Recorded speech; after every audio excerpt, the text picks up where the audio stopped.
Jack Spillane, columnist for New Bedford Light, an online news publication, is with us once again. Jack joins us periodically to discuss the news of the day. You can read Jack's columns and reports, by the way, at newbedfordlight.org, and it's good to see you again, Jack. Good to be here always, Jim. All right. A couple of items in the news to start off with. Dartmouth voters overwhelmingly decided to keep the Indian logo as a symbol of Dartmouth High School. This was a non-binding ballot question on Tuesday's town ballot. Certainly been a lot of debate in town. What was your reaction to the vote? So I have a column that will come out by the time this airs, and here are some of the things I planned on saying. I get it. People are up to here with political correctness. You know, people who do not think of themselves as racist or sexist or homophobes, if they say something, the slightest little mistake, they feel like they can be branded, and they don't want to live in that world. They've had enough of it. An 80% vote is hard to ignore. On the other hand, I have some thoughts. Number one, 20% of the people is a lot of people. It's 1 in 5 people in Dartmouth. It's one in 5 people who have kids in the Dartmouth school system. Something has to be done for those kids who may not want to play under the name Indians on sports teams. So if you have a kid who goes to school, he doesn't want to wear the Indian on his or her patch, or shirt, or doesn't want to be called the Indians in the Standard Times headlines, or I should say the New Bedford Light headlines if we covered sports, which we don't yet. I think that some provision has to be made for that kid, and there were kids who wrote letters to the editor opposing this. We don't legislate minority rights in America. Everything is not subject to majority vote. You can't say we're going to have, we did for many years in the South, have a rule that separate but equal, that black people will not be able to mix with white people in public accommodations, buses, restaurants, all that. That was wrong. We have amendments to the Constitution protecting minority rights. The biggest one of them is the Bill of Rights. So something has to be done for these kids that don't want to play under the name of Indians. It's 1 in 5 people.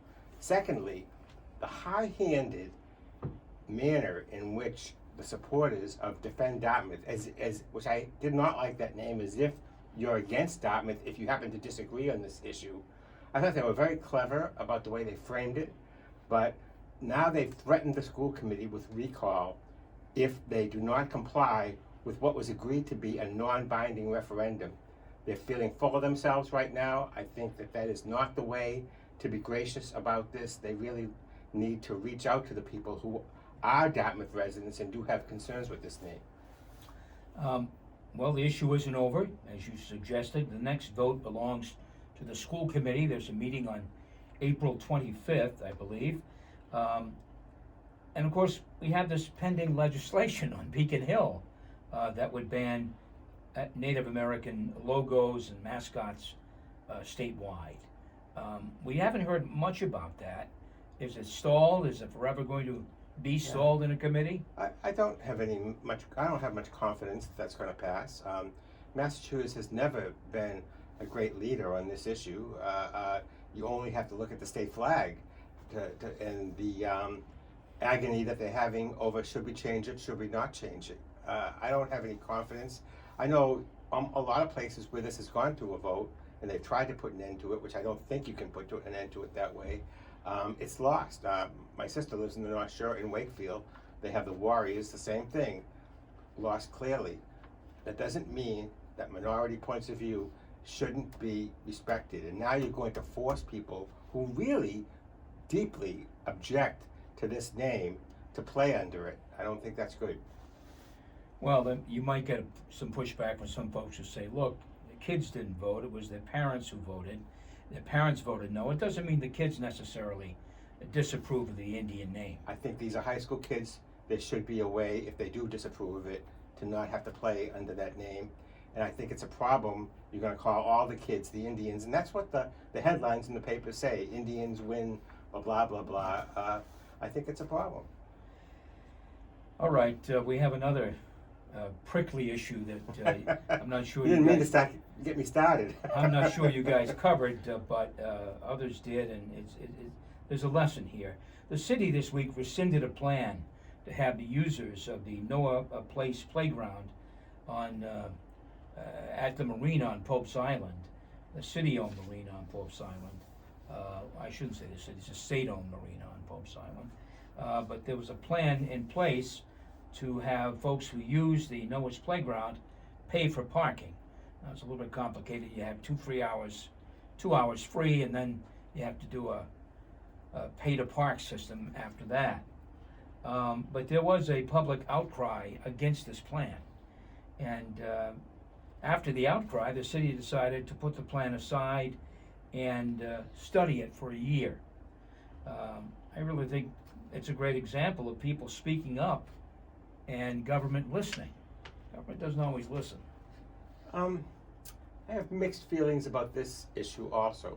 Okay. I think that there's, with due respect, that I'm happy to work here, but I think it's been a big deal on this station.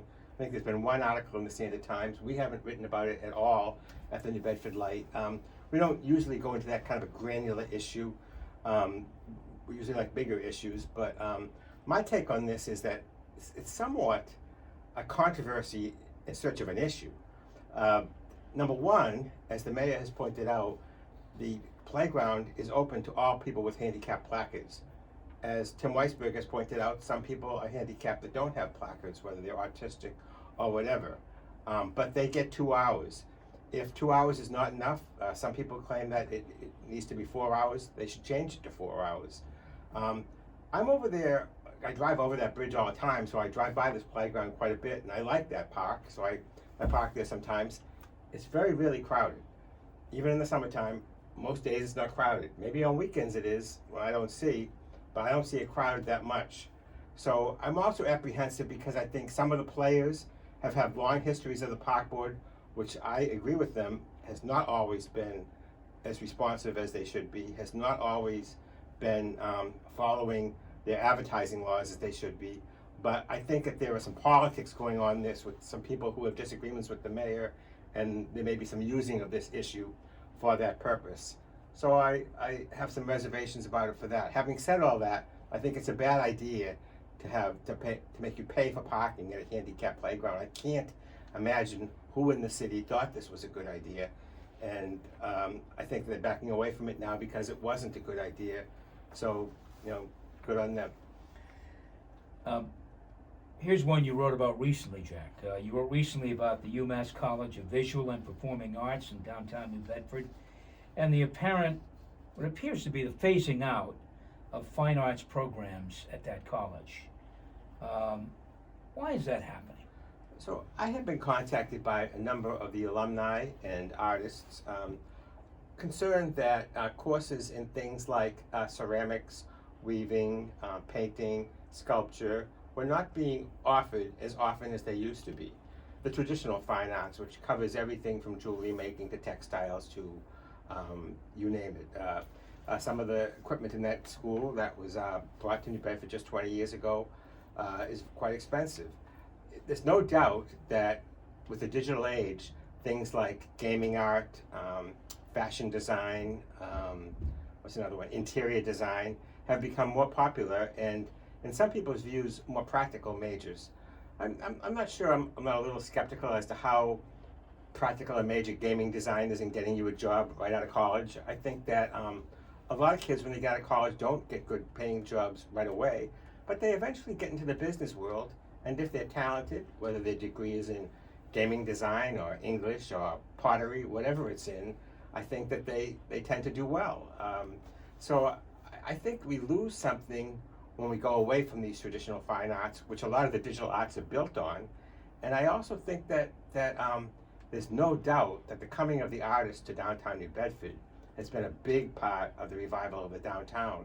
So will those artists stay when the traditional fine arts go away? If they are indeed being phased out. It's hard to get a straight answer out of UMass Dartmouth, no surprise, but it's a real problem, I think. Well, I don't think you can blame necessarily students or parents for wanting to at least think that my student, my child, is going into a field where there's an opportunity to make some money, as opposed to some of these fine art fields where, you better be darn good at what you're doing to make money. I totally get that. Parents who are spending is quite a lot of money nowadays, as I pointed out in my column, $13,000 for in-state graduate school for the College of Visual and Performing Arts, $23,000 for out-of-state. It's quite a bit of money to be spending on a non-practical career. Nevertheless, I think we lose something when we go away from these liberal arts and these fine arts in colleges and universities. I think there's a place for them. And my concern is that we're just doing the other. And I think it's overstated a little bit as to how easy it is to get a job in some of these more popular fields also. You're listening to TownSquare Sunday. I'm Jim Phillips. My guest is Jack Spillane, columnist for New Bedford Light, an online news publication. Now, you wrote in a column recently, Jack, about the city's decision to use $1.5 million in ARPA funding, finally loosening the purse strings on that, to upgrade commercial neighborhoods, including storefronts. The focus is on Acushnet Avenue. Forgive me, but we've heard this story before, haven't we? I think we have. But they are putting quite a bit more money to it now. Right? I asked how much the current program, because they already have a program in the books, and it's $2,000, which is the maximum they'll give you, and this is $40,000. So rather than just get a nice new sign, you probably could get a whole new front facade. In fact, that's what they're calling it, the facade enhancement program. Having said that, Acushnet Avenue in many ways is my favorite street in the city. There are fewer downtown, there are fewer empty storefronts there, in my experience, than there are downtown oftentimes. And but it's definitely more of a down market area. So it's five and dimes, low end places, quite a few cafes. Some of them have actually been upgraded already on the owner's own. This is an attempt to do more. I thought that the people would be very skeptical of it, and one owner was skeptical, but there were other owners who said, well, I don't know anything about it. I want to know more about it. A 3-to-1 match sounds like a pretty good deal. Whether those, I talked to Falco's Jeweler, was a long-time establishment up there. I talked to Union Fruit Market, and I was surprised that they were both interested. Guys and gals a little bit less so. So we'll see if it works. As you say, that they've been around this block before. Yeah. When it comes to improvements like this, there'll always be people who say the downtown always comes first and every other neighborhood is second. Is this an attempt to put that theory to bed, I think? Well, the downtown is not excluded from this. This is open to all neighborhoods. That they deliberately had the press conference on Acushnet Avenue, but for instance, Lower County Street, Rivet Street, parts of Ashley Boulevard would certainly also be places where this could work. I think you're right. It is an effort to address that, and Maria Jester, the Ward 2 councilor, who's been one of the critics that too much goes into the downtown. Personally, I think that the downtown maybe should get a little extra attention because it is the center of the city's identity and the city's tourism business. I think it's understandable. Mm-hmm. You also wrote what I thought was a great article, frankly, about the underwater discovery made by NOAA back in 2017, and you kind of related the history of that vessel that sank in the Gulf of Mexico. It is a Westport brig known as Industry, and it's quite a story. It's quite a story, and first of all, I hadn't even known that they did whaling in the Gulf of Mexico. They did a little bit of it, and these were ships that were mainly sent out by Paul Cuffey and his establishment, and they were mixed race crews, if not all crews of color. Cuffey, of course, is both a shipbuilder and abolitionist from Westport, who tried to have some resettlement colonies in Africa, and he was he didn't own the Industry, but he owned a lot of ships like this, and one of his sons sailed on this ship. The interesting part about it, and the history really was done by people like the Westport Free Public Library librarian, I'm forgetting her name off the top of my head, but she did a great job, and the Nantucket Athenaeum, people like that. Lee Blake has been writing about this issue for a long time, as has Carl Cruz. The interesting thing about this story is, so the ship is sinking, it got caught in a gale, and then along comes another brig from Nantucket, the Harmony, and the Harmony unloads all the blubber, all the whale oil, the mast of the ship, anything of value, but then they realize it's going down. The crew has already disappeared, and they say to this other ship that's coming along, the Uncas, which turns out to be a slaver, transporting slaves between New Orleans and Norfolk, Virginia, that we don't know what happened to the crew. We hope they got to shore. Well, of course, if they got to shore, they would have been getting to shore in Louisiana or Alabama or Mississippi, places that might not have been that friendly to that crew. Right.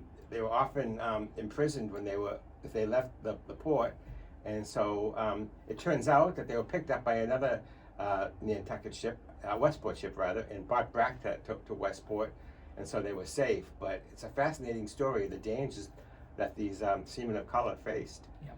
It is a wonderful read. We're going to hear more about the industry as the exploration begins in earnest by Noah and others, and it should be quite a story for the future.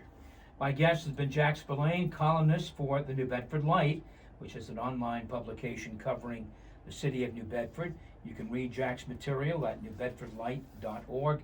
Thank you, Jack, for coming in, and we'll talk to you soon. Thanks, Jim.